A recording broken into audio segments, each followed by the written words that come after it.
Welcome to Pindar Poetry. We hope you learned something new. You begin by verifying prerequisites and creating a clear starting point. Install the correct database driver for your language, set environment variables for host, port, user, and password, and initialize a minimal connection file. Once done, test connectivity with a short script that opens and closes a connection.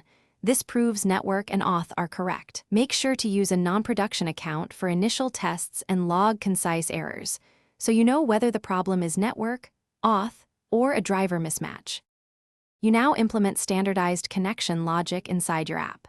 Create a reusable module that initializes a pool with sensible defaults, exposes query or ORM methods, and centralizes retry/backoff behavior.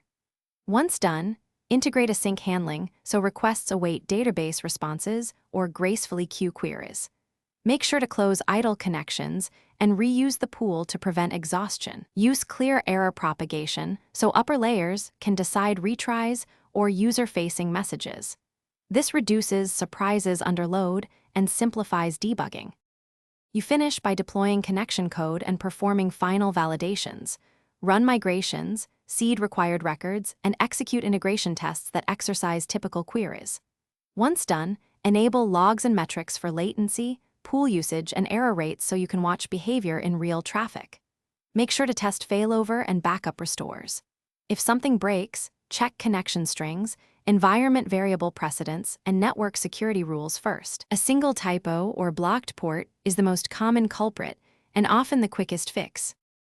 Thanks for watching. Consider subscribing if we helped you.